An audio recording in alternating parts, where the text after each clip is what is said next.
There it is. Okay.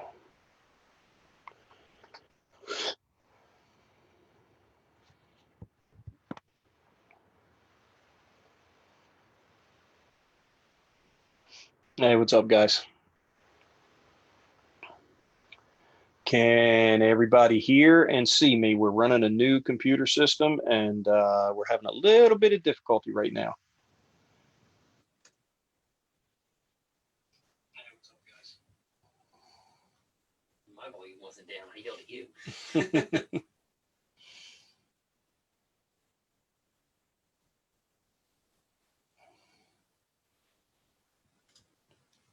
Love the blue. Okay, so somebody obviously can see me. All right, can you hear me? Let me know what this. Yes, sounds great. Okay, I didn't want to do that. Seeing here fine. Looks good. Voice is good too. Nova Scotia. Okay, cool. Wow, that was weird. What? The little camera just moved from in front of the on my screen, like a ghost was moving it or something. I'm the ghost behind the scenes. Hey, Rob Giannino, what's up, Rob? Good day from Melbourne, Australia. All right. All systems go. Big mess. Oh, we sold another boot camp spot today. 3. Yep. Nice. Yep. Halfway there. Halfway there. See you good and got sound. Okay, awesome. All right, guys, we're going to let it's we're a little bit late. Like I said, if you just hopped on, we're running a brand new computer system, and Facebook is now making you put a title to your live event. So we had a little bit of trouble getting on, but we're okay. We're going to get this we're going to get this shared out. Love Annika, great company. Yeah, Annika's good, and they're going to Don is going to take care of you guys tonight. So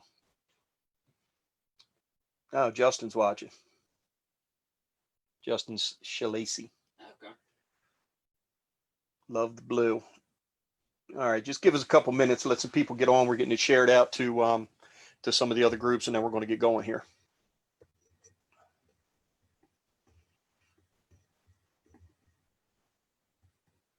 Ben Cleveland. Hello from North Idaho Flycasters. I'm from Ireland. Ireland, there you go. Hell yeah.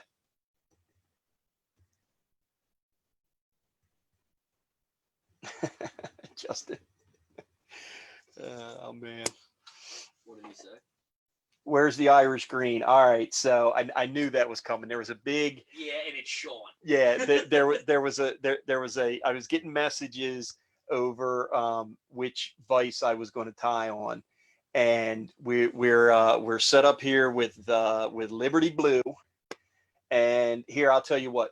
Here's a fun thing. We're just getting on now. The first person to message all 5 of our colors with their proper names. Not message, comment. Comment on this live. All 5 of the colors with the proper name. First one to get them, I'll send you a Nor-vise t-shirt. Braden's on. So yeah, we're I've got the Liberty Blue here. So I just gave you one color. And I was debating, I was kicking back and forth between what was going to be my vice. And this one, believe it or not, it actually has a flaw in it. When they were doing the laser engraving for the logo, they forgot to put it on this side, on my side. So this side is blank. And when Tyler was putting it together, he didn't notice it until he attached the head to the stem. And once they're together, they're not coming back apart. So that's why I opted for the Liberty Blue. Now, when we do the shows, it's going to be a close one between whether I go with Shamrock Green or there. I just gave you another color. Wow, I'm giving it away. Well, it's already. Who's that? Oh my God. Radical Red, Sunset Orange, Shamrock Green, Royal Purple, Liberty Blue. There you go. All right, send me your size, and we'll get a T-shirt out to you tomorrow. So if we got a T-shirt going to Canada. A T-shirt going to Canada. Great. I'm going to pay $35 to ship a T-shirt to Canada. Fantastic. So, all right, guys, what's up? Got about 100 people on here, so we're going to get started. First off, it's been a while. Yeah, it's been quite a while since we've been on. Tyler and I were supposed to be on about 3 weeks ago. We had a family emergency. We had to jump off, and Braden hopped on for us and tied what we have dubbed the cat changer, because he tied a game changer that was literally the size of a cat. So that was good that we could still do the live. And then we had Brittany on, and then we had Terry Landry on last week, who tied some really cool patterns. This episode is once again sponsored by Annika Rod and Fly. You can see them right behind me. They are up in Brewer, Maine. Phone number 207-299-6336. Facebook at Annika Rod and Fly, and website is annikarodandfly.com. Don is giving away, for every 50 shares that we have tonight, so share early and share often, Annika is giving away a $50 Nor-vise gift certificate. So Don was in a very sharing mood.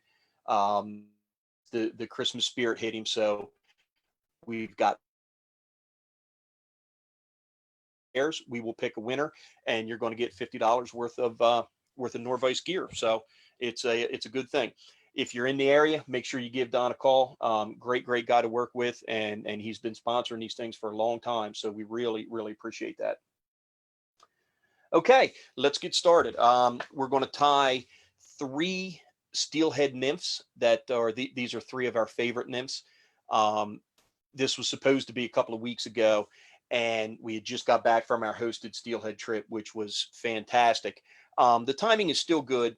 If you're interested, tomorrow I will be giving my Fishing the Steel of Steelhead Alley presentation. I'm doing that for the Fly Fishers International.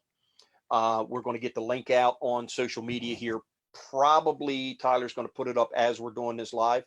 So yeah, I've got a whole presentation set up on fishing the area known as Steelhead Alley. It's a great show. All right, so the first one that we're going to do is it's a Greg Senio pattern. It's called a wiggle nymph. Very simple pattern to tie, but very effective. So I've got, this is Semperfli's Nano Silk. This may be the 12-aught. I'm not 100% sure. And the hook that I have in there, it's just any garbage junk hook that you have, because it's not even going to be a hook when we're done. So I'm going to tie on. I'm going to lay down a little thread back to about the point of my hook. What were you saying, Tyler? Oh, we got to switch cameras. Sorry.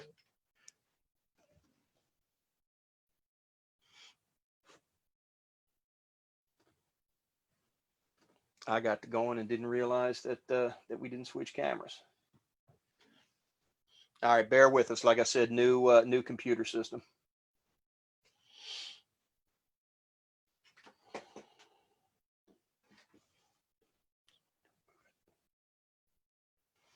All right, how's that look?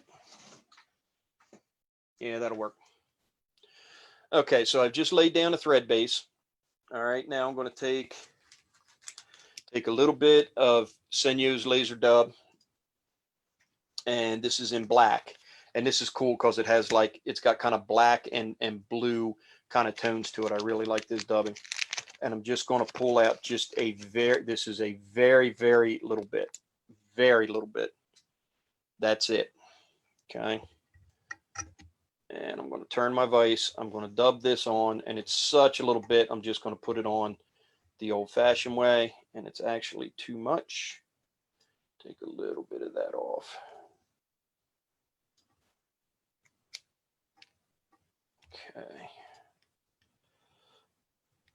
Okay, and all this is, I'm just going to wrap this right on at the back, and all this is a little dubbing ball.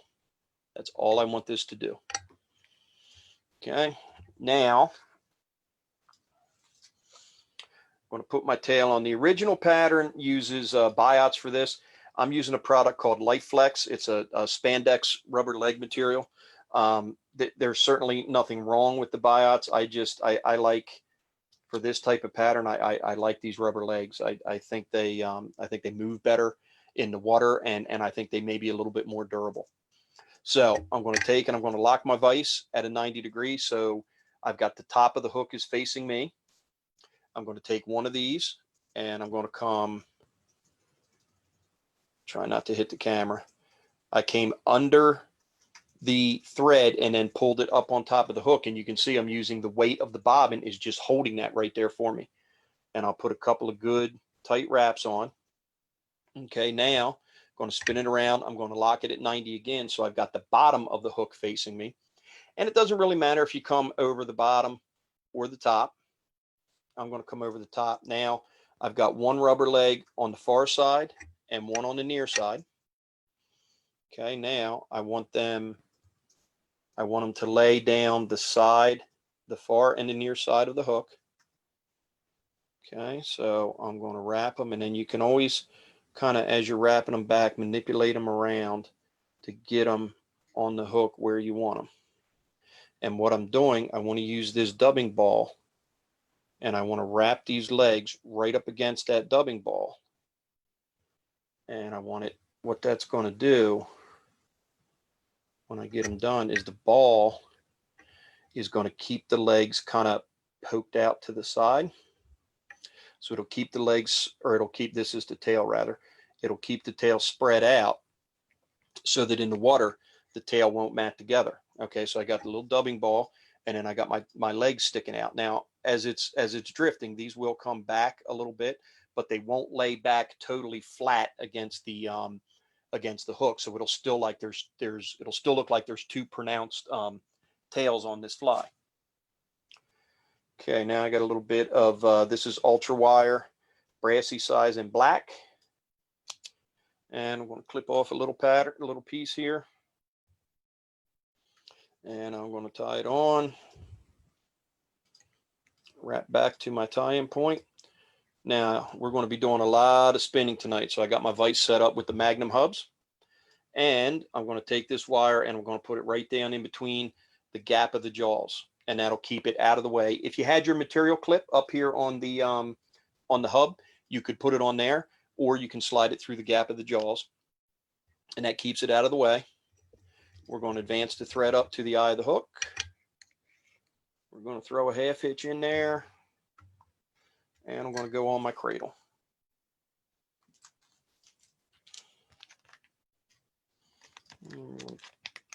Take a little dubbing out of the pack here.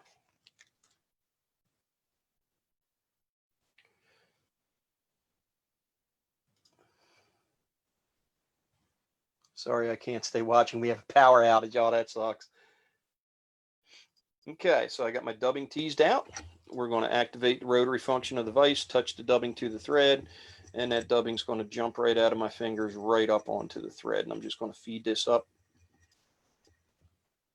my thread there, and I want to put a little bit more on. I think I need a little bit more than that. Just tease out a little more. Start right here. Okay, now I want to tighten this up, so I'm going to pinch it and I'm going to spin the vise, and it's going to take that dubbing noodle. It's going to tighten it right up for me. Okay. Now I'm not going to let go of where I have it pinched over here. I'm going to come underneath, and I'm going to take the bobbin off the cradle, and I'm going to work my way to the back, right up against that dubbing ball, and now I'm going to start working my way forward, building my taper as I go. Nice and easy. These Magnum hubs make this spinning so easy. I know Shannon's on, and he would say this is 88 out the gate. So there we go. So there's my abdomen of what's going to be my wiggle stone. Okay, you can see we've got our tails on. I've got our little dubbing ball back here that's keeping the tail splayed apart. We've pre-built the taper in with our dubbing noodle. I'm going to throw a half hitch on here, and we're going to put it on the cradle. Now, where I took my wire and I put it through the gap of the jaws, I'm just going to pull that out, and I'm going to grab my my hackle pliers, and I'm going to grab a hold of this, and I'm going to counter wrap this wire. You're not really going to see it. It will give it some segmentation. The biggest thing that it's going to do is it's going to build durability into this, because it's really, there's nothing really strengthening that up other than the dubbing. And we just counter wrap that right up to the eye of the hook. Okay, now we're going to come back in with our thread, 3 behind, 3 in front, and then I'll take and I'll helicopter this off.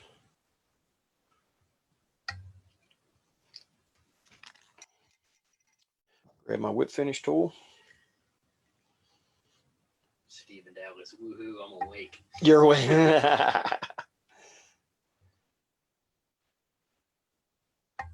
And there you go. Now we'll come in here, cut that off. All right, switch to the wide camera.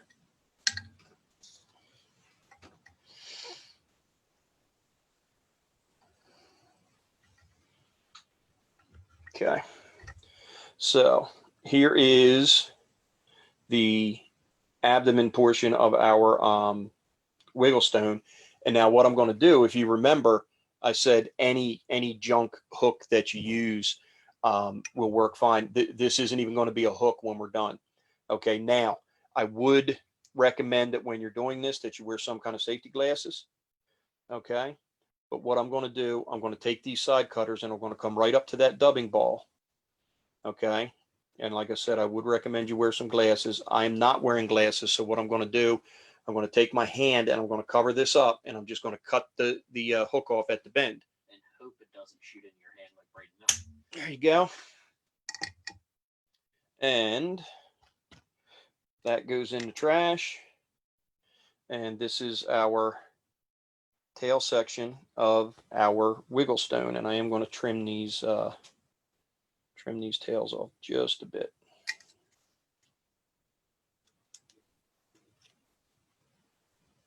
And maybe a little bit more. Remember, you can always cut more off. It's kind of tough to put it back on. Okay, and there you go. So that's going to be the back portion of our wiggle stone. Now for the front, we've got a Daiichi. Go ahead and switch to the close camera. Running a 34-second delay. 34-second delay, okay. All right, so we've got a Daiichi 1520 heavy shanked, heavy wire short shank nymph hook. This is going to be the front part of this particular fly, and I have a 3/16 iridescent blue bead on here. The original pattern I don't believe had a bead on it. And the guys up at Steelhead Alley, they are big proponents of very little to no weight on your nymphs, and they put the weight on the leader, and they want the nymphs to free float through the water, and I get that.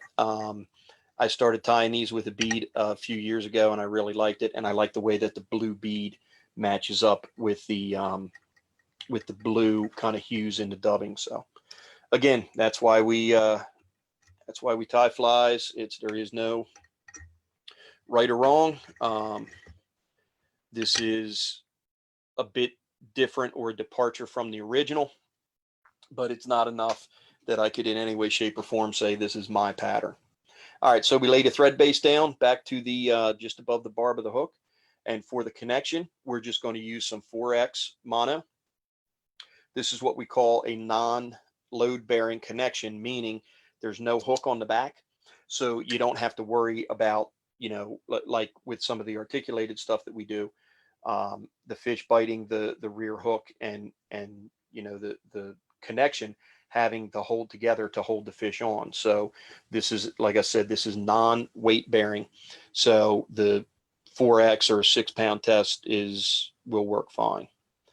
So I'm just going to put 3 very loose wraps, and what that does, it allows me to walk this mono up on the top, and it allows me to set the length. I can slide this in and out however far I want, and you want it back just a little bit. You don't want to bring it right up here, right up to your tying point, because it's not going to wiggle.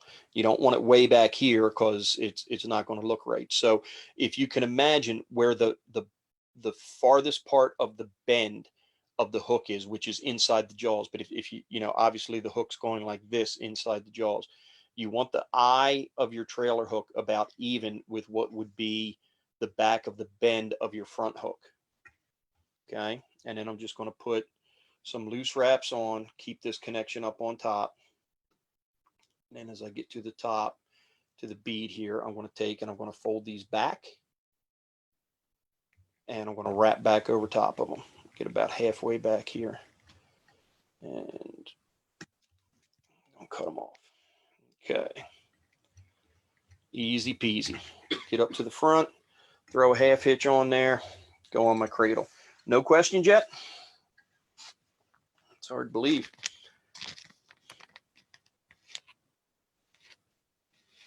Okay.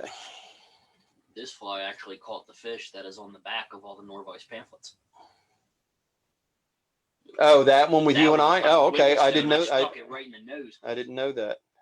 Mm-hmm. I know Justin is on here. He fishes this fly like a fiend. Justin's the owner of Steelhead Alley Outfitters. That's why it's so yeah, in that fish's mouth. He was my guide that day. Yeah. So I got a little bit of dubbing. I got it teased out here. Spin the vise, touch the dubbing to the thread. Boogity, boogity, boogity, right up on there. I want to tighten it up here. Good and tight. Okay, now I'm going to come off. And I'm going to work my way back. And this is where I see a lot of people make mistakes. You want to try to. Is that a Liberty Blue bean? Ah, hey, good. There you go. You want to try to cover up the connection as much as you can. You want to try to hide it, but you don't want to constrict it so much that this thing can't wiggle back and forth.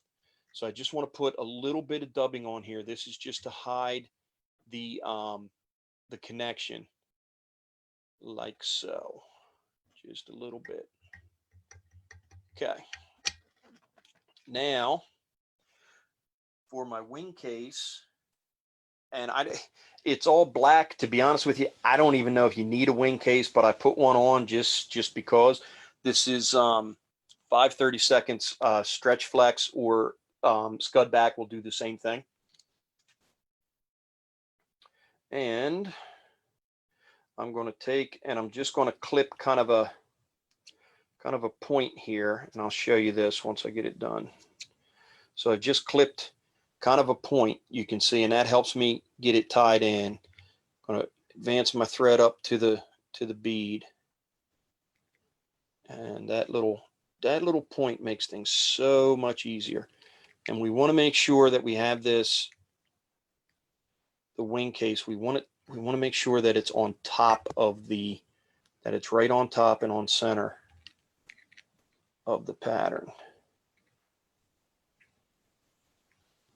So hub for hub, which is heavier, brass or stainless? Believe it or not, they are very, very close to being the same. If you were to weigh them, the brass would definitely weigh a couple of grams more in the same size. If you were blindfolded and I dropped a brass hub and a stainless hub in your hand at the same time, 99% of the people in the world could not tell the difference. How would this fly work on bluegill? Oh, I imagine anything that'll eat a stonefly will eat this for sure. Okay, so I've got my wing case in. You can see it's right on the top of the fly. Okay, so I got my tail. I've got a little bit of dubbing. Then I've tied my wing case in. We're going to fold this back. And I'm going to come right to the middle of where my wing case starts and the back of the bead. I went right in that midpoint right there. Okay, and I'm going to get another piece of this life flex. Again, the original pattern had biots. I like tying nymphs with rubber legs. Big nymphs, I like rubber legs. So I took one and I folded it in half and cut it. So now I've got 2 lengths of rubber legs, and I'm going to do this just like I did before. I'm going to lock the vise so the top of the hook is facing me. I'm going to bring this underneath the thread and up on top of the shank of the hook. So now I can let it go, and the weight of the bobbin is holding those legs in place. Now I'm going to put a couple of wraps on there just to hold this one. Okay. I'm going to index it around. So now, and I'm going to lock it so the bottom of the hook is facing me. This is a good way to make sure that you get your legs on the side so that they're 90 degrees apart. Try not to hit that camera. Get my wing case out of there. There we go. Okay, and now I'm going to put a couple of good wraps there. Okay, now here's a little trick that I learned a couple of years ago. This is a bread tie, or it's actually a cable tie that when you get a computer that the cables are kind of wound up, and this is what's holding them. Okay, take your legs, because I got to get some dubbing on here, and you can just take this thing, and a bread tie works fine too. And you just wrap it around there like so. That'll get your legs out of the way. And I'm going to use my clip here. Keep that wing case out of the way. Now, all of my stuff is back and out of the way so that I can get some dubbing on here.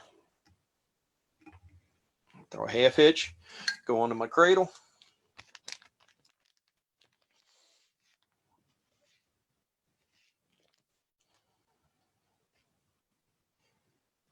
And I'm going to need a little more than that.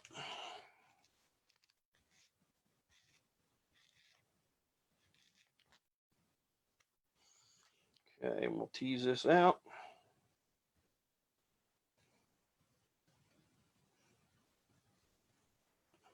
Trying to watch with a 3-year-old grandson. Did your vise come, Mike?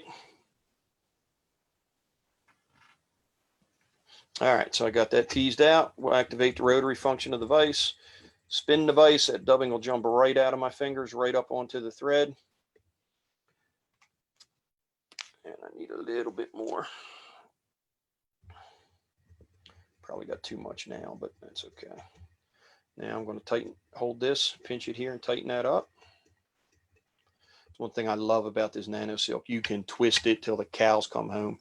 And I won't say that it won't break, but It'll break less than uni will. Yeah, for sure. Yeah, well, uni's already twisted, so that's part of the issue there. All right, now I'm going to take all my clips off. Now it gets a little hairy here because you got to watch, and you got to get to the back, and you don't want to trap anything, so you got to kind of take your time.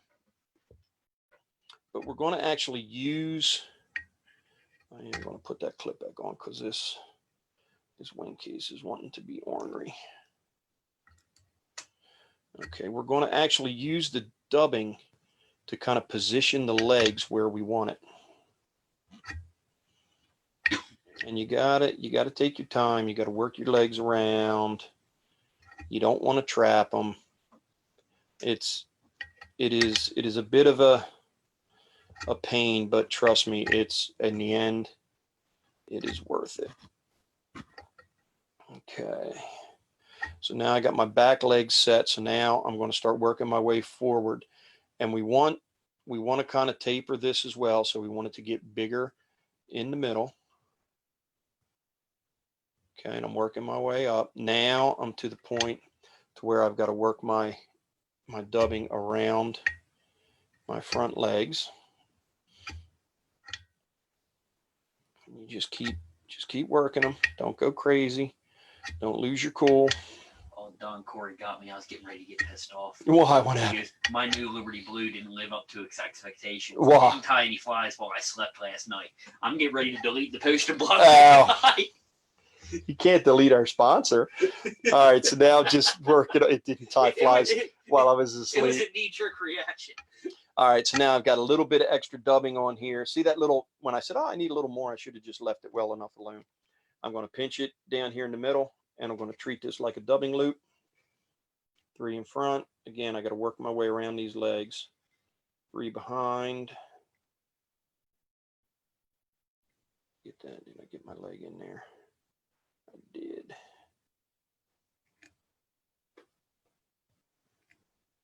There we go. 3 behind, and then I can come in here and my extra dubbing, I can cut this off. Okay, now, just like we would with any nymph, I'm going to take my wing case, I'm going to fold it forward, make sure that I don't capture my legs, and I'm going to put a loose wrap because I don't want to fold that over. I want it to have that kind of bubbly look to it.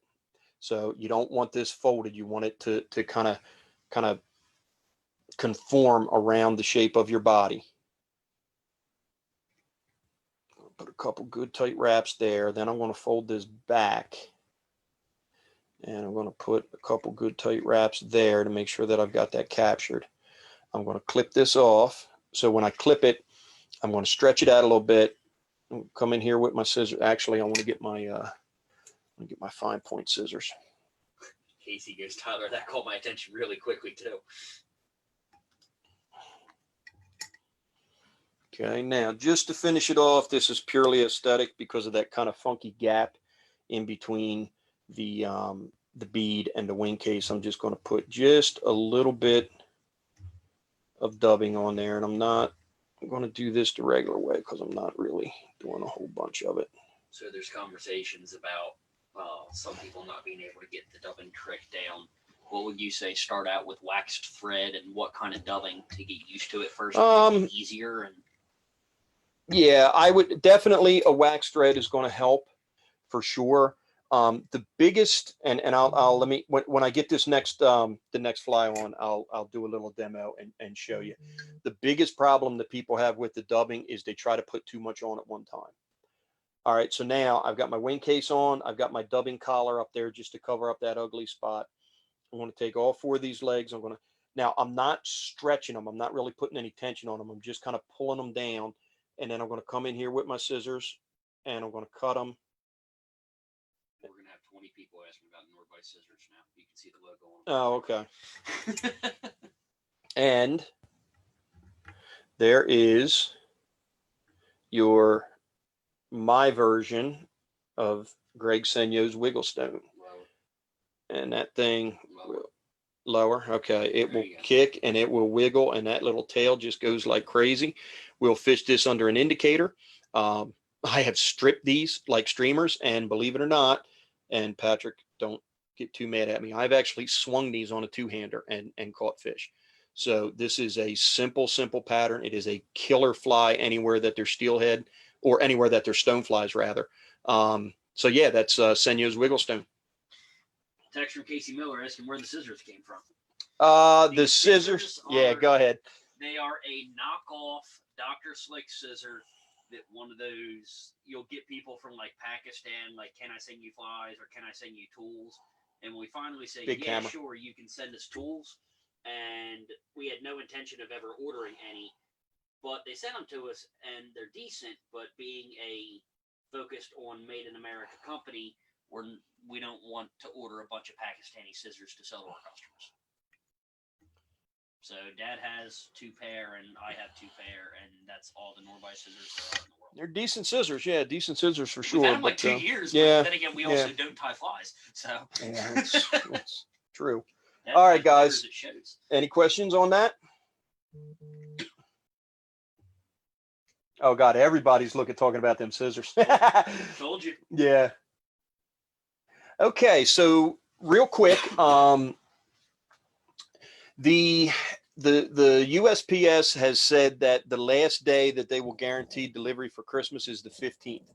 Now, I don't know whether that's true or not. I was there yesterday, and the amount of packages that those guys are dealing with is unreal.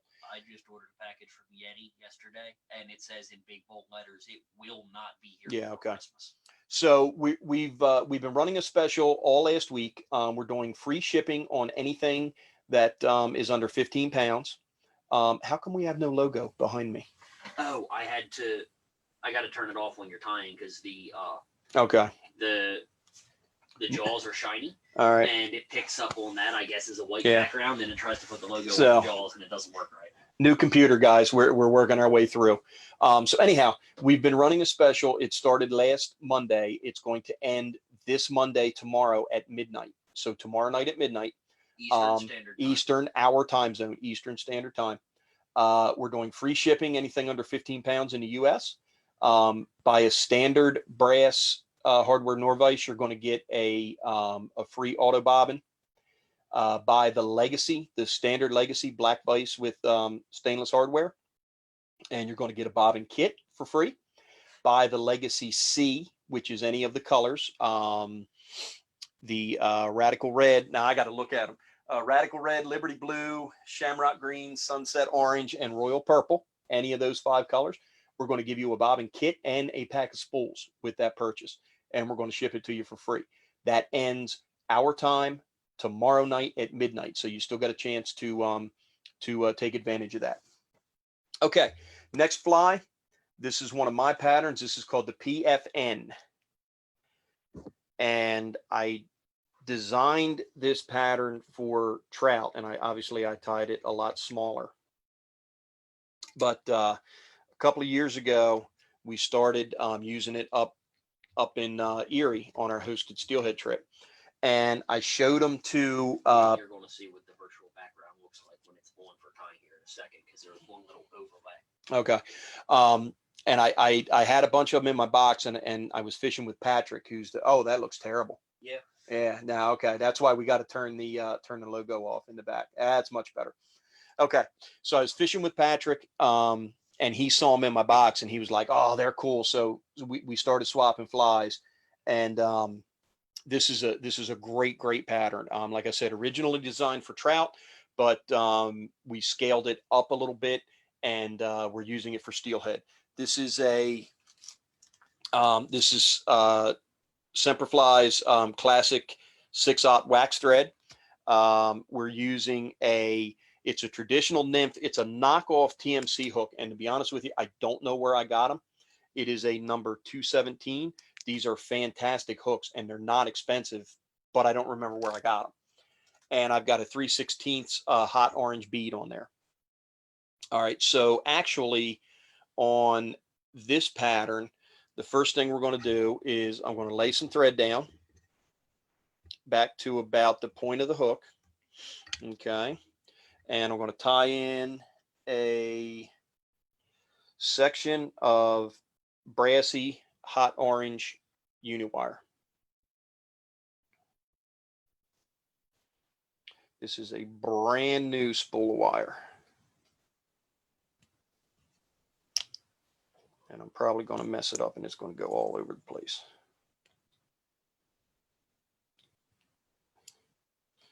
And I can hear Casey right now. She's going, "You need those things that I found on Amazon, the spool keeper things." All right, so just a little length of that hot orange wire. And I tie these in 2 colors. I tie them in the orange and the chartreuse. So we're doing the orange one tonight. For the chartreuse one, just take everything that I'm using that's orange and just substitute chartreuse for it. Okay, so I'm going to tie this on. I'm going to tie this on the near side, my side of the hook.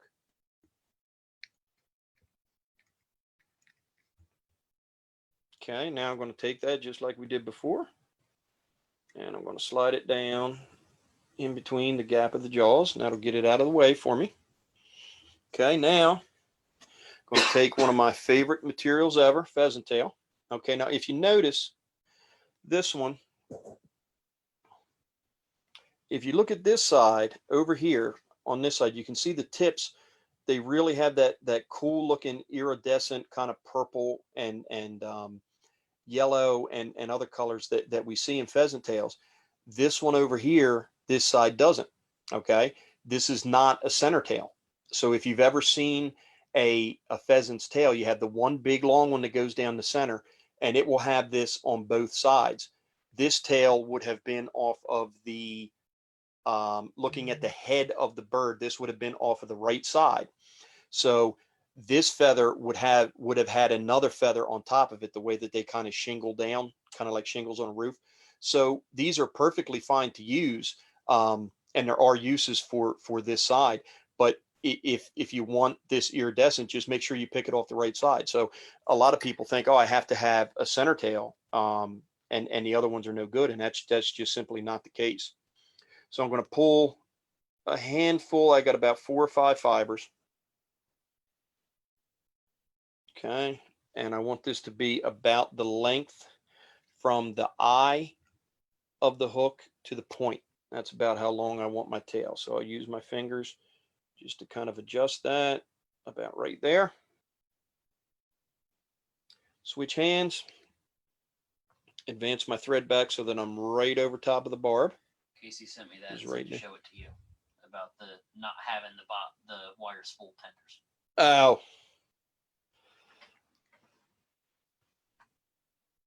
So I'll take the tail and I'll put it on my side of the hook at a 45-degree angle. I'll take a soft wrap.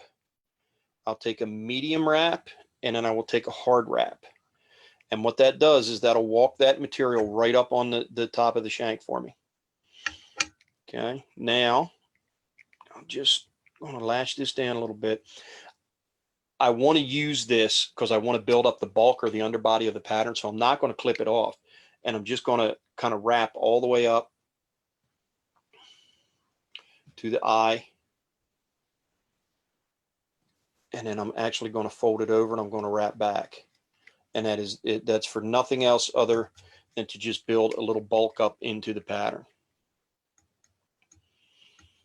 Okay, now I'm going to take another bit of pheasant tail. This one's going to be a bit of a bigger clump, probably about, oh, yay big or so.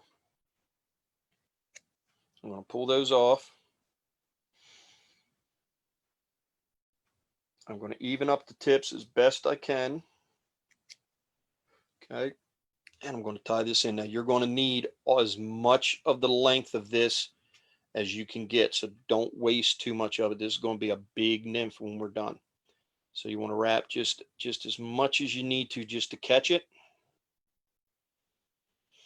Okay, then I'm going to advance my thread up to about the 2/3 section. So this is the working area of my hook. Okay, so if you were to divide that into half, it would be about right there is about the midpoint.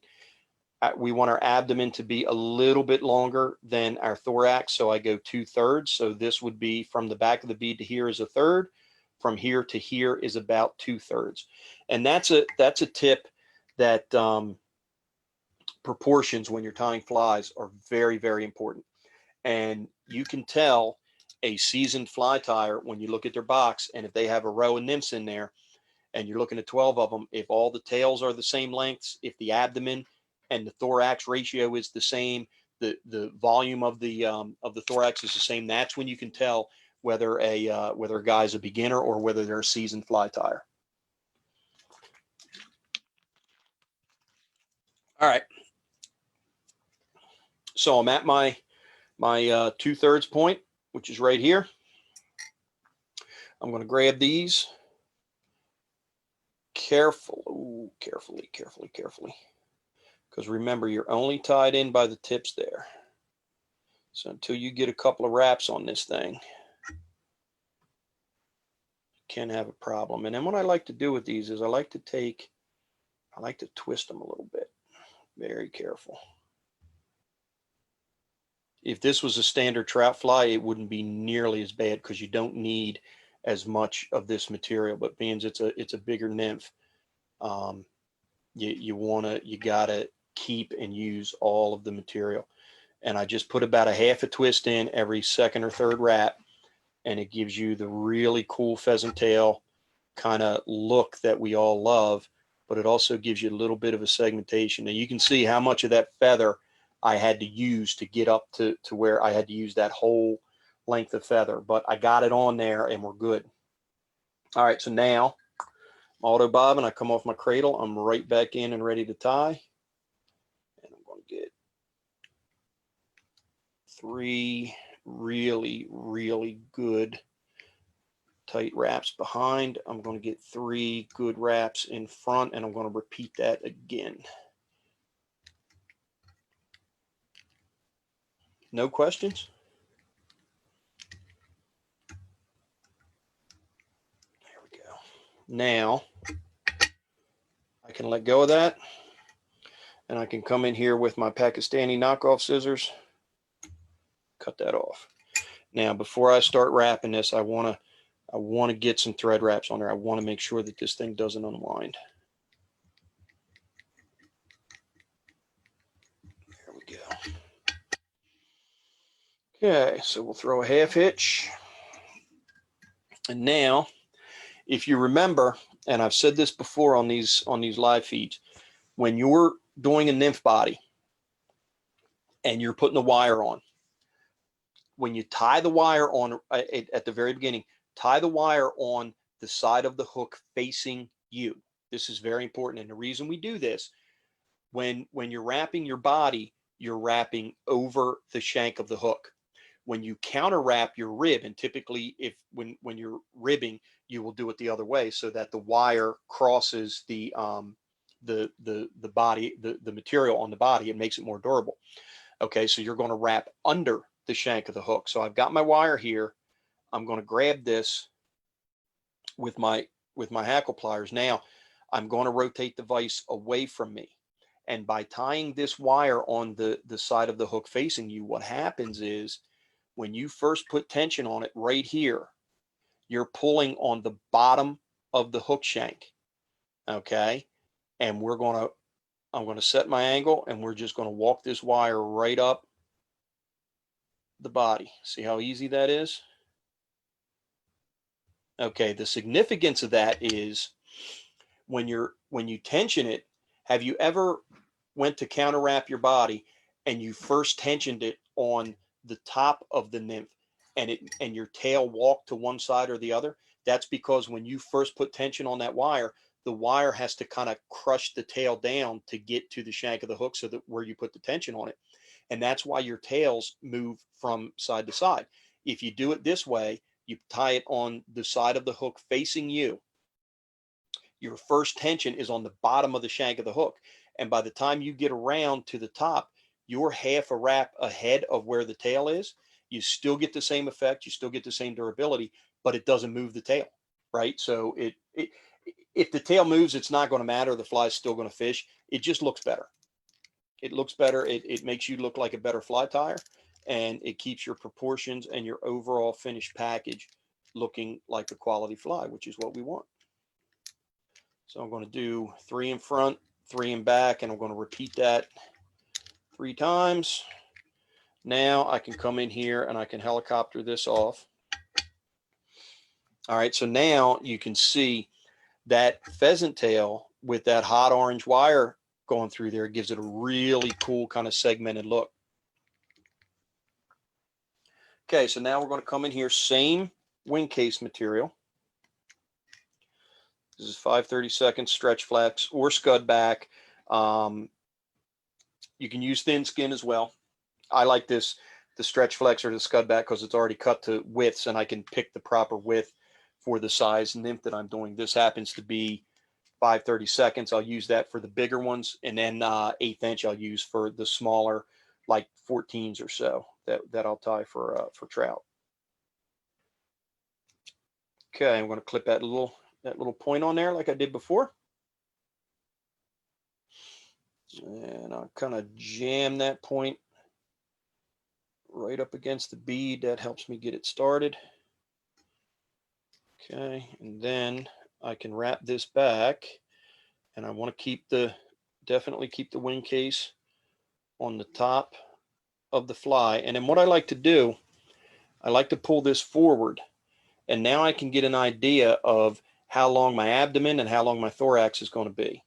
And that I want a little bit more, so I'm going to come maybe 1, 2 more wraps back. Now I'll check it again. I'm on top, so that looks good. Get 1 more wrap.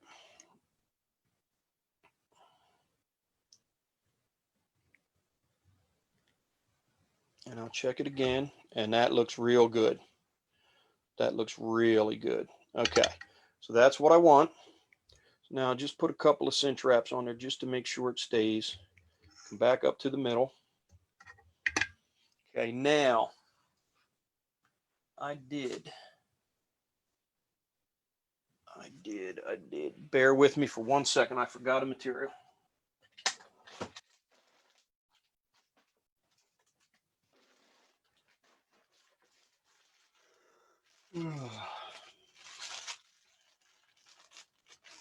And of course, they're not in here. All right, we're going to add lid. Remember the black stretch flex that I had? Well, imagine if this was brown. You could have pulled orange ones off that bass skirt. Yeah, no.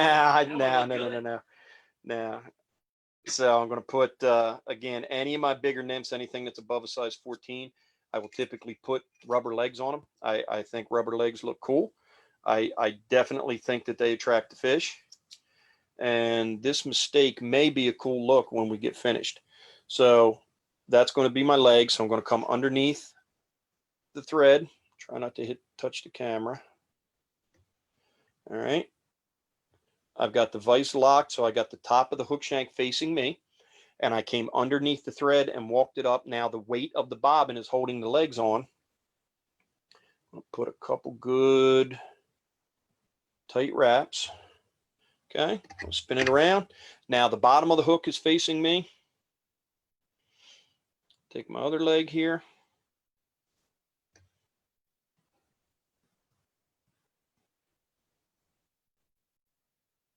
And I'm going to lay that.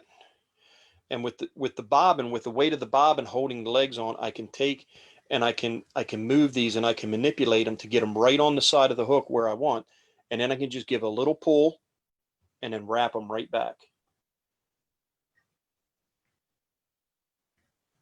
Okay, now I'm going to come up and I'm going to get right to behind the bead. Throw a half hitch in there. And I'm going to go onto my hook shank. Okay, so somebody was asking about dubbing earlier. Okay, and generally wax thread will definitely help. Okay, but when you get your technique down, you can dub with any dubbing material onto any thread. And I actually do a demo while we're at the shows where I dub hare's ear #1, which is a very, very dry dubbing that is not easy to work with. And I dub that onto copper wire. Okay. So if any of you have seen it, you'll know what I'm talking about. What most people do, and let me see if I have hot orange laser dub, which I don't think I have. That's right. I can use this ice dub. What most people do is they'll take a clump of dubbing like this, right? And they'll try to spin the vise and they try to jam the dubbing on the thread and it won't get started. And then they spin and spin and spin and spin and spin. And eventually what happens, the thread breaks. Okay, the first thing that you have to do when you take your dubbing out of the pack, generally it's matted, it's tight and it's matted up. So you want to kind of take and tease it out and get it nice and fluffy is what I call it. Okay, now I will prep this and you can see I will pull out just a couple of fibers on there. And the trick is once you get this started on the thread and get it wrapping around the thread, once the dubbing grabs the thread, it kind of pulls itself out of your fingers onto the thread. So the trick is to get it started. So you want to get just a couple, like even one fiber, but just a couple little fibers there. Okay, the other thing you want to do is you want to start the vise spinning first. Okay, a lot of guys will do this and then start spinning the vise. That's not what you do. What you want to do, you want to get the vise spinning first, get it going, get some RPM, and then introduce the dubbing to the thread. And as soon as you see that those first little fibers grab and start pulling off, then you start working your way up the thread. So you start spinning. Get this back here. Start spinning the vise, touch the dubbing to the thread, and that's what I didn't want to do. That's what I'm gonna put it on. I thought I could do without it, and obviously I can't. So here's my bread tie. And we're just gonna tie those legs back just to get them out of the way. Okay. So there's my dubbing, right? I've got it teased out. I got just a couple little wispy fibers there. I'm going to spin the vise, touch it, see how it jumps off out of the clump and onto the thread, and then you just start working your way up.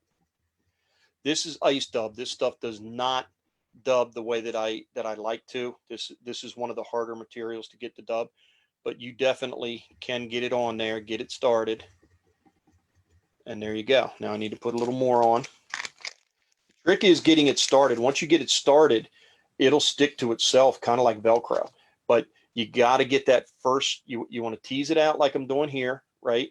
Get it light and fluffy, get those first little fibers out, and then they will jump right onto the thread, and you work your way right up. Now, this one, you've seen me time and time again. I'll put the dubbing on, and then I'll say, oh, I want to tighten that up. This one, I don't want to tighten up very much.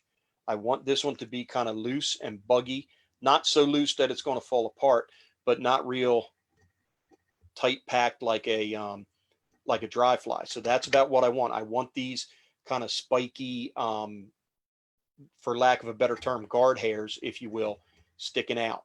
Okay, so now I'm going to take my bread tie off.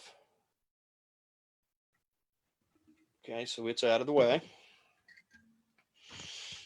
Okay, now again, just like on the last pattern, you got to have a little patience here, and you got to work your way around these legs.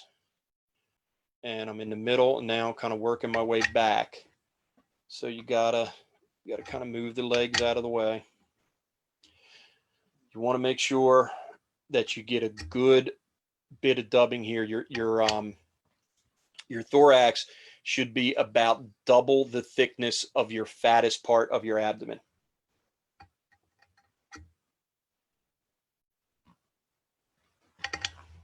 Okay, and we just keep moving that leg out of the way.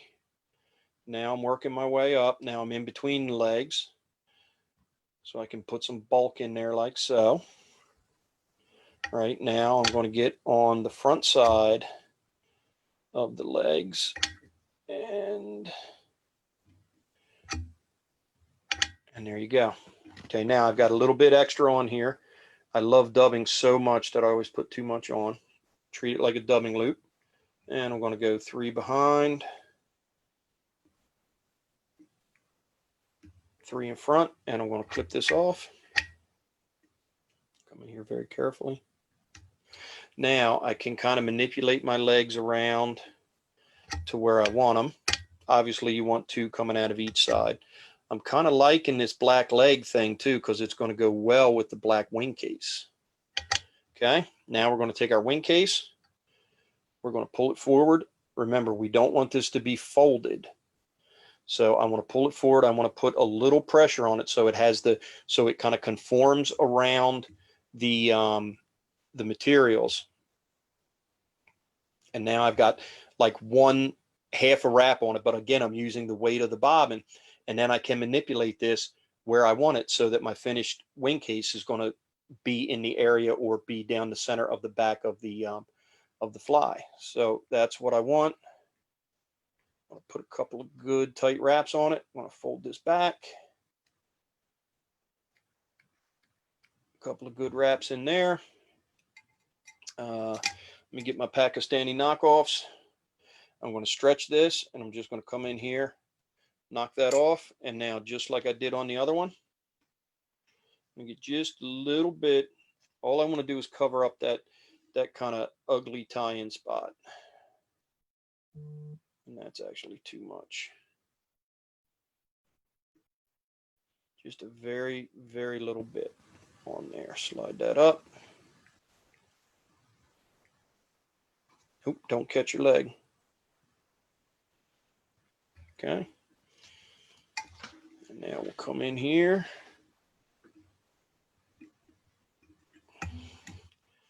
It is my opinion that trout love orange. I think trout key on orange.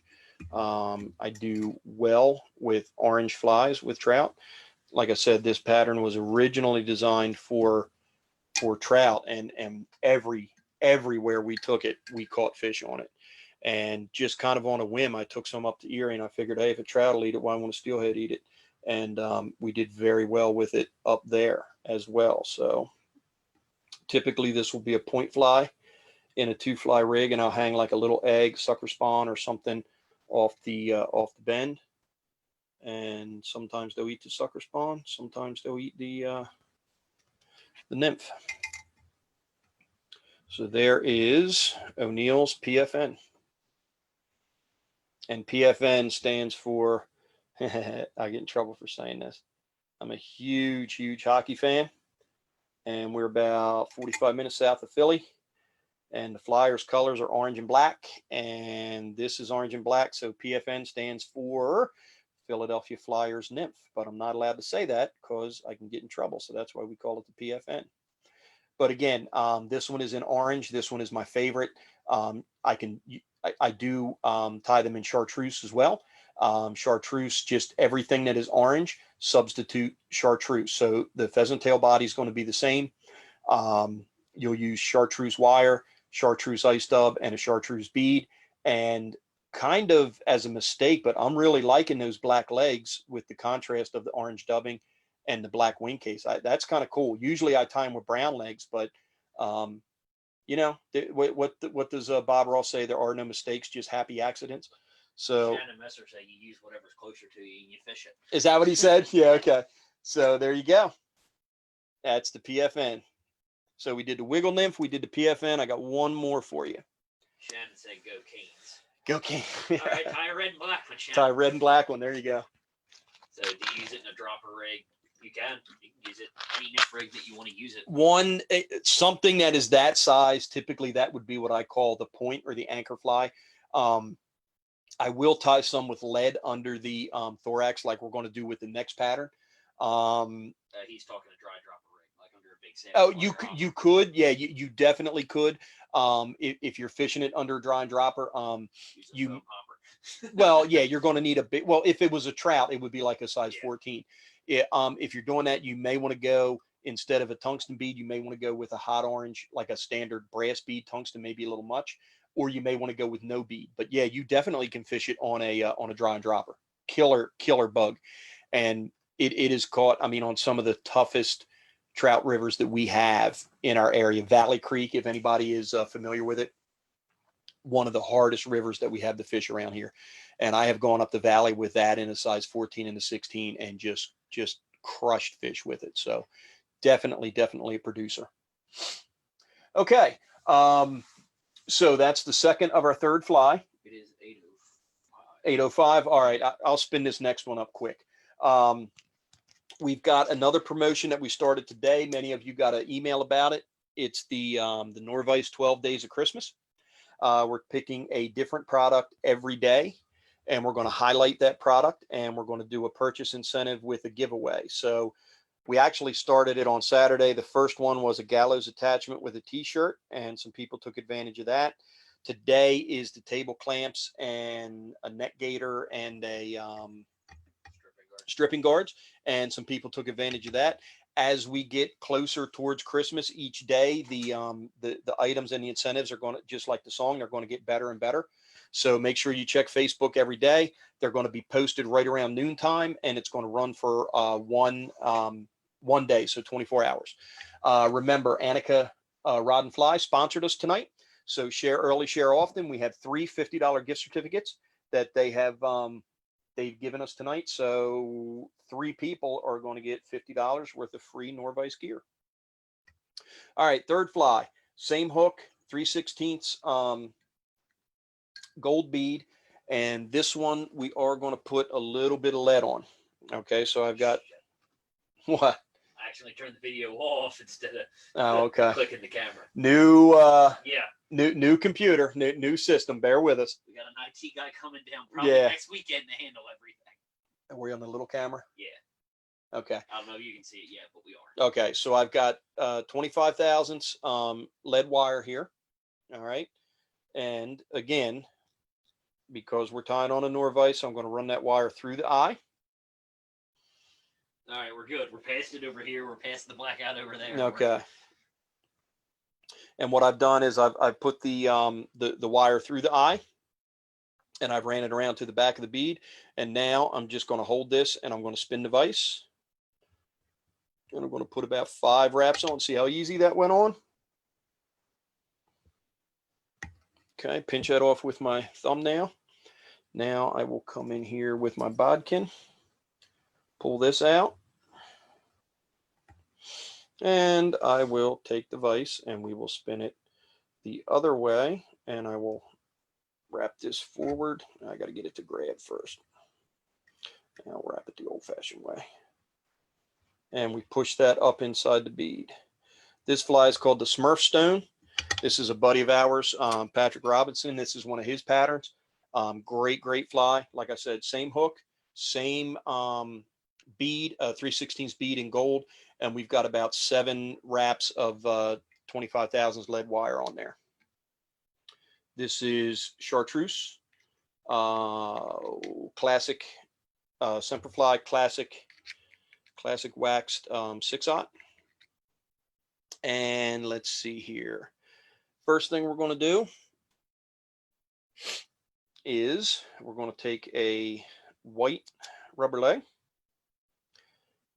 Again, this pattern was originally tied with biots, which is fine. Absolutely can tie them that way. As I've mentioned, on my nymphs like rubber legs, especially when they're bigger like this. This is actually going to be the tail. Okay, so I did that same trick with the weight of the bobbin. Okay, now I'm going to take this one, and again, it doesn't matter if you go underneath or on top, and I'm going to go underneath, and I want both of these to lay out nice and easy down both sides of the shank of the hook to right there. And this one here is giving me a little trouble.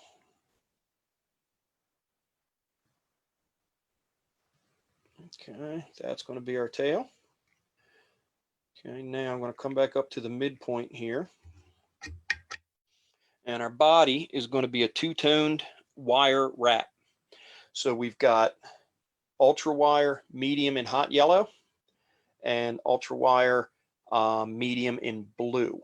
And when I turn this over, I can see I got an issue with this tail that I gotta fix here. He's wanting to be a little ornery on me. There we go. That's better.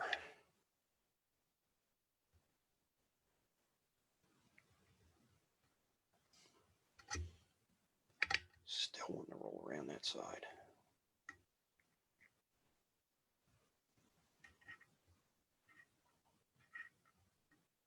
I was getting ready to say biots. I don't tie biots a lot because they're hard to work with. And now here I am struggling like a 3rd grader on this tail. There we go. That's what I want. All right, now I'll get back up. And I'm going to pull out a length of gold. So this is a 100% attractor pattern. Definitely for use in high water, off color water. And there's a story behind this, that Patrick was guiding a client, and they were using this fly, and they did well on it. And I don't know if he gave the client a handful of them, or if the client bought them from him. I'm not sure. And a couple of weeks later, the client was out in like Montana or somewhere. What'd you say, California? California. Okay.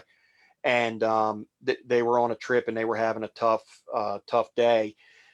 And the client asked the guide that he was with, he said, "Hey, I got some things here. Do you mind if I try them?" And the client was like, "Yeah, I don't care. We're not catching anything anyway." And he put some of these things on, and apparently they started smoking fish. The guide bought every one that the guy had in his box off of him. Yep. And there was, some question as to whether or not this was true, whether this happened. And Patrick called out to the shop and was like, "Hey, I heard this story about one of my flies. Did this really happen?" And the guide was like, "Oh yeah, it really happened." So, it's funny, all this, we do all this match the hatch and all that kind of stuff. And then sometimes a crazy color pattern like this will attract the fish. So I got my tail on. I've got my wire body on now. I want to build my underbody. And this is, again, where the spinning function of the Norvise really comes into play. So we want to build a nice, smooth, tapered underbody here. Remember, the smoother your underbody, the better your wire wrap's going to be. I got a little hump right there that I need to take care of. And I think that'll do it. I'm come right here and throw a half hitch in. We'll go on my cradle. Okay, now I've got red, or I've got yellow and blue, and we want to wrap them side by side simultaneously. So where's my hackle pliers?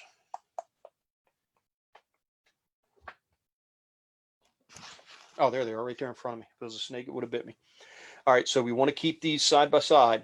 If it was the snake, you just screamed like a little girl. If it was a snake, I wouldn't have been sitting here. Okay, so we want to keep these side by side when I clamp them together. And we're going to wrap both wires at the same time. Okay, and I got to work my way around the hook shank. And what this is going to do, if you've ever done a double wrap like this, we're going to get a way cool alternating yellow, blue, yellow, blue. And if you keep these wraps right next to each other, you're going to get a super cool segmented body.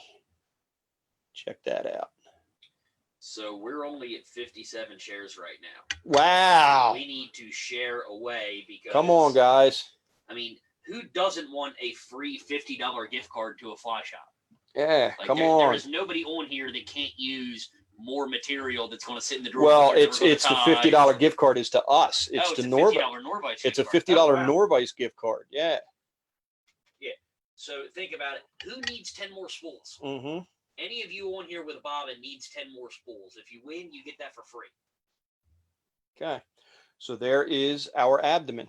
And you get that super cool alternating color. Now, got my auto bobbin. I'm back in. Now, this is medium ultra wire. So this stuff is pretty thick. So you really got to put some wraps on here.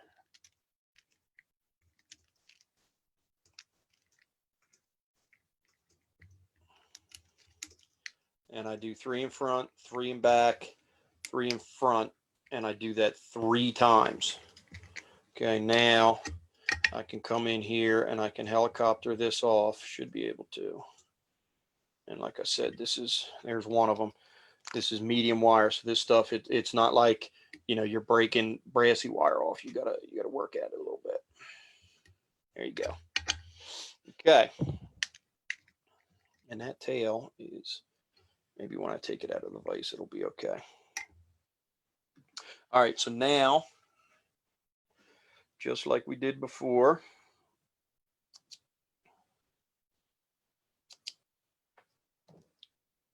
got a white rubber leg.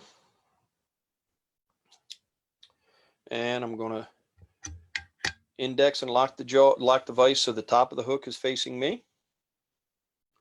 And I'm going to do that same trick where I come under the thread and on top of the fly, or on top of the hook rather, using the weight of the bobbin to hold this down.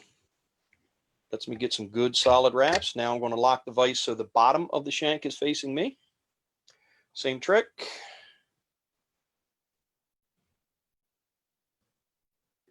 Look at that tail, just wants to be a pain. Okay, now with the weight of the bobbin, I can manipulate these so that they're right on the side of the shank. And get some good wraps on there. Okay, now this is kind of cool.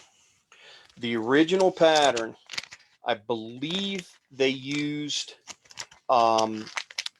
blue poly yarn for the wing case. And remember, this is called the Smurf stone.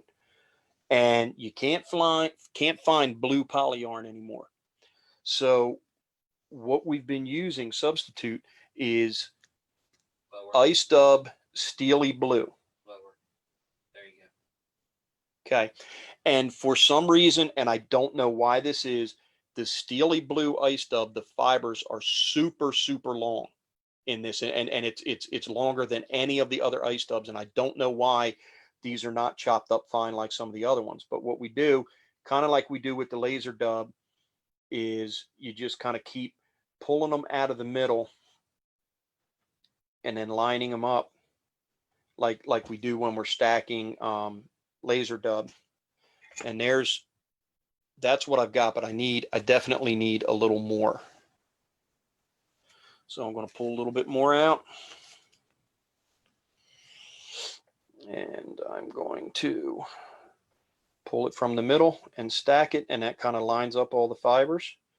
Okay, now I'm going to take that, add it with my first one, and this is going to actually be my wing case.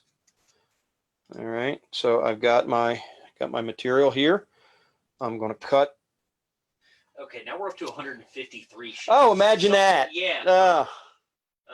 It got shared to the TFO Fly Fishers group, so that one will get deleted. But I'll get a text from Casey about that in a minute. Okay, and we're going to tie this on. This is not your conventional wing case material, but it gives it a cool look when we're done. And that is about where I want my thorax to stop. Now I'm going to take my clip this stuff here, and I'm going to take these and I'm going to get them back out of the way, and I'm going to half hitch. All right, now I'm going to take my little wire tie here, and I'm going to get these legs out of the way so that I can get my dubbing on. No, you didn't.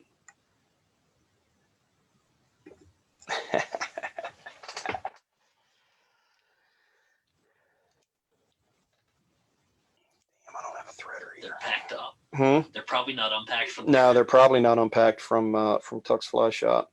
So, when it was on the cradle and I was putting that thing on, I cut it with my scissors.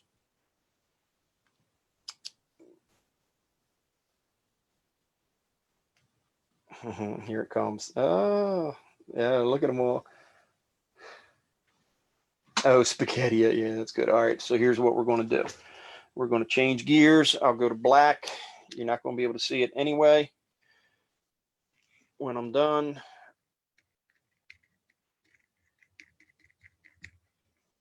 That was a test to see if you all were paying attention. Okay. Now we've got Senyo's Laser Dub Chartreuse Green. Remember I said this is a bright fly for high off color water.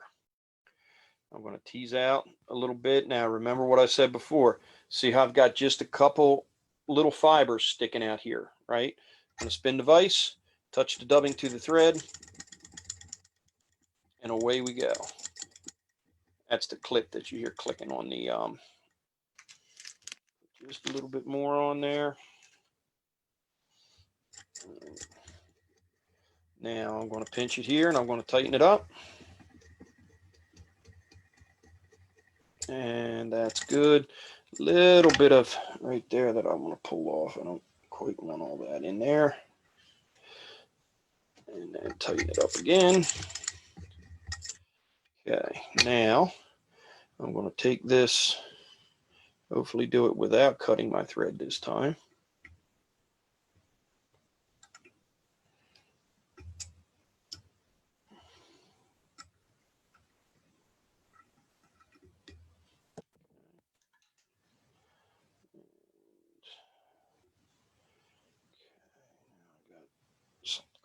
There. Okay.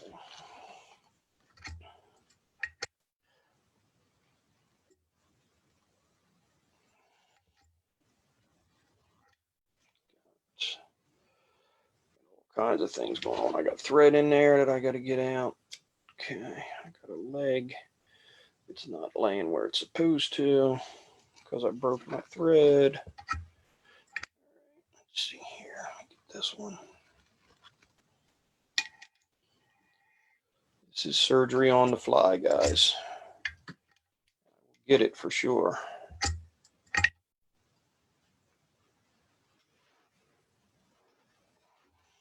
There we go. Okay. behind this leg. Braden's probably laughing at me right now. And behind this leg. All right. Now we've got her. And now we'll start working our way back up to the front. Remember, you want your abdomen about 2 times thicker than the thickest part of your thorax. These are not shy nymphs. These are not little trout nymphs. These are big steelhead nymphs. Okay.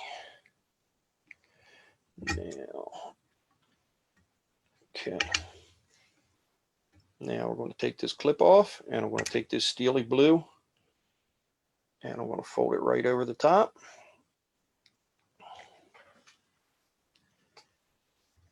And I'm going to kind of hit that with my thumb to kind of spread it out.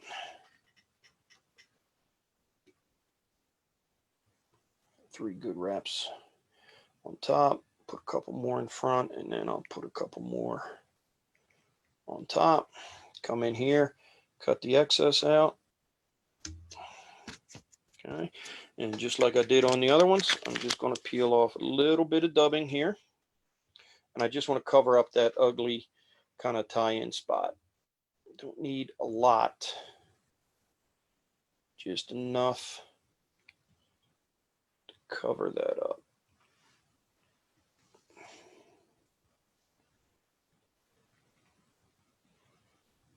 And there you go.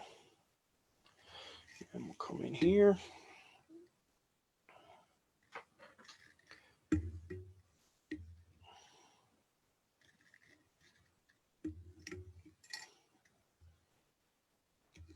And that is the Smurf stone, or my version of the Smurf stone. Now we want to cut these tails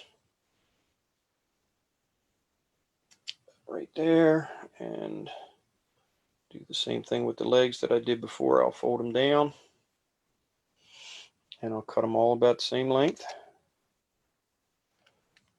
And there you go. Check that out. Super, super cool bug. Got your different color, your segmented abdomen. Got your big bright thorax on there and those white legs, and steelhead go crazy over that guy. So there you go, the Wiggle Stone, the PFN, and the Smurf Stone. You guys have any questions, let me know. Do want to talk about something that we're doing with the boys down at Tuckasegee Fly Shop. We've put together a promotion. It's called the Nor-vise Boot Camp, and it's going to take place in February. I believe it is the weekend after Valentine's Day, 19th, 20th, 21st, so somewhere in that time frame. There is information up on their site as well as on our social media. What we're doing, it is a 2-day all-inclusive Norvise boot camp. Your price of admission is going to get you a Norvise setup. It's going to get you lodging at the Riverside Inn, which is a really cool hotel that's right on one of the rivers going there through Silva. It's going to get all your food catered, and you're going to get somewhere in the neighborhood of about 10 to 12 hours of tying instruction. So what we're going to do, we're going to start from the ground up. You guys are going to get your vices. We're going to tear them apart. I'm going to show you how to tear them completely apart, take every part out of the vise. We're going to put them all back together. We're going to show you how to maintain them. We're going to show you how to string the bobbins up and work the bobbins. I'm going to be there. We're probably going to be tying some nymphs. Shannon Big Mess Messer, who was just on our live about 3 weeks ago, he's going to be tying a bunch of dry flies. Tyler is going to be there. He's probably going to, I don't know what Tyler's going to instruct. What you probably have no idea what you're going to instruct. It depends on what I'm in the mood of tying. I get on a kick and try something for like 6 weeks and then switch to something else. And Braden, game changers. Braden can do nymphs. Yeah, Braden. Now, yeah, Braden is going to do. Braden's going to do. I'm sure he's going to do game changers. And what we're doing when you get done this this boot camp, you're going to have your Norvise set up. You're going to have a bunch of different patterns that are going to work well right in around the Silva area, and you're going to get a ton of instruction. So it is definitely worth the price of admission. You can book online now. Due to COVID and social distancing, space is limited. We can have 6 participants in the class. We have already booked 3. We booked the third one today. I haven't even started promoting it yet. There's an email that's going to go out this week about it. But we have booked 3 already. So there's 3 spots open. You can book online. Shannon said Braden will tie dries. Braden will tie dries. Yeah, right. Does that mean Shannon's tying the changers? Yeah, Shannon ain't tying changers either. Shannon may be in on the changer list. So you can book online at tuckflyshop.com, or you can call them at 828-488-3333. Ask for Shannon or Bobby or Dale, and they'll get you hooked up. But again, it's going to be a super, super cool weekend. I don't know if you guys are familiar. Silva, North Carolina, is where The Fugitive, the movie The Fugitive, was filmed. The train wreck where the train and the bus collided, that is still there. It's a tourist attraction. You can go up and see it. And then Woody Harrelson did a movie called Three Billboards. And there's a lot of memorabilia in and around the town. Great food. All of your food is going to be catered. We're going to bring all the food in. So you're going to get top-notch lodging, top-notch Norvise setup, top-notch instruction, top-notch food in a really, really cool area of the country. So trout capital of North Carolina. And on the sidewalks, they have it's painted everywhere. They have a trout, and it says the North Carolina trout capital. So super cool place. Great fishing. Come early, stay late, book a day with the boys at Tuck Fly Shop. It's definitely worth it. So again, tuckflyshop.com or 828-488-3333. There are 3 spots left, and unfortunately we can only book 6. So if you're interested, I would get on it quick. So we'll hang out here for a little bit if anybody has any questions or anything. If not, it'll be after Christmas before I'm on again. Next week we have Austin Andrews. Austin is a young tire. What's he, about 17, 18? Yeah, I think he's 16 or 17. 16 or 17. Somewhere in there, yeah. Really, he ties a lot of really cool Euro nymphs. I don't know what he's tying. I'm assuming that's what he's gonna be tying, but he'll be on next week. And then one other thing, just to kind of put this in the back of your heads, the March Madness contest. That was a great fun thing that we did last year. We are going to do it again this year. We have been planning it for about 3 weeks now. A couple more details that we have to work out, and then we're going to put it out to the public. We're going to do it just like the basketball tournament. We're looking for 64 Nor-vise tires this year. So we're going to start. Last year we kind of threw it together, and we did 32. I was worried if we were going to be able to fill 32, and we put it out there, and we literally filled 32 in about 4 hours, and I had a waiting list of people to get in. So we're going to do 64 this year. There is going to be information going out. If you're not on the mailing list, you definitely want to do that, because that's probably how we will promote it the first time. But just think about it. It's going to be 64 people. We're working on some really, really cool prizes. We're working with some major companies in the industry to get some good prize packs up this year. And obviously we're going to offer something up as well. So just be thinking about it. And, we had guys of all skill levels. It was a fun thing. People learned a lot. Everybody that was in it loved it. We had a bunch of our ambassadors that were in it last year. And what was really cool was a bunch of the ambassadors got knocked out in the first round. So there were some good tires out there. So definitely get in on this. Really, really fun contest. So if anybody has any questions, let me know. What fly tying lamp is that? Oh, Travis, this isn't a lamp. That's a camera. That's our close-up camera. So is the Norvise Fly Tires group on Facebook? Yeah, just search Norvise Tires. Yep.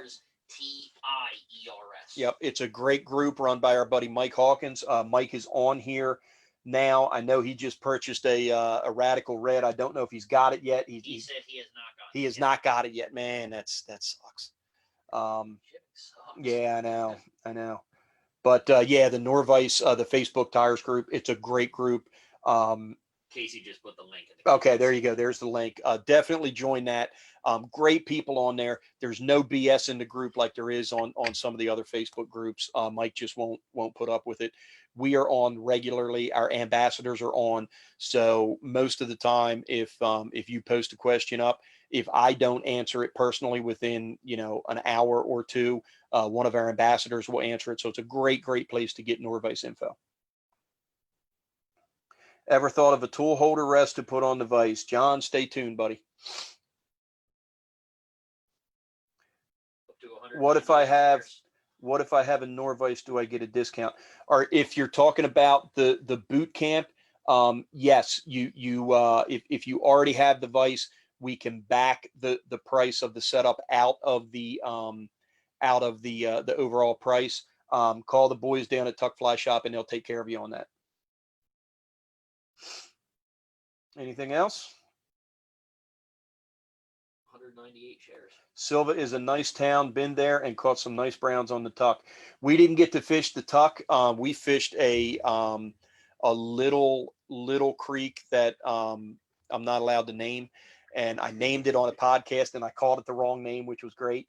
But it is, if you've never been down there, it is an absolutely beautiful area, and there is tons and tons of fishing. And we're going to be down there in February, and that was one of the things when we were talking about this.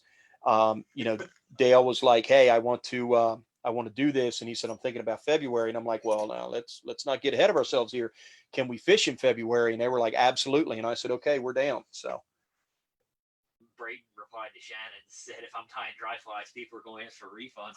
Ask FIR, FIR, ask FIR a I think refund. He did it on purpose. I know he did it on purpose. I know he did. She's gonna make him delete the comment. That's so funny. Look at Shannon, Clark's Creek. Yeah, that's where we fished, Clark's Creek, and it was fantastic. Braden's getting beat with a flip flop right now, everybody. Shannon Messer, you are hilarious. People will ask for a refund. That's great. All right. All right, guys. Awesome. Thank you for joining us tonight. Remember, we've got. I'm going to kill him. That's Casey. Braden's probably upstairs. She's running up the stairs right now to get you. He is. He's upstairs and she's downstairs. So yeah, remember we've got the until tomorrow at midnight. We've got some really good promotions if you're looking to pick up a vise, and definitely check out the 12 days of Nor-vise Christmas. All right, guys, we're going to sign off. If you have any questions, please feel free to contact us. Have a great week, and join us next week with Austin Andrews. Oh, Ben Cleveland said he just tied one of his hair wing flies with the colors of the Smurfs. Oh, show me those. They're right there in front of the. So Ben did these the day that we unveiled the colored vices, and he tied these and he sent these to me, and these things are so cool. But he did these hair wings, and hopefully you get a little closer to the camera, you can see them. If you look at the body, it has all of the 5 colors of the vices, and he sent me 2 of them, and they're in order of they're in order. So, and they're sitting on my wall of fame. You're right next to a Blaine Chocolate Game Changer, a Chuck Craft Clawdad, a true Lefty Cray tied Deceiver, and there's a couple of others. Stephen Dallas is up there with one of his grubs, and you're right next to him. So thank you for that. We got a Mike Beckley fly, even though he on the competitor's vice. Yeah, we got Mike Beckley.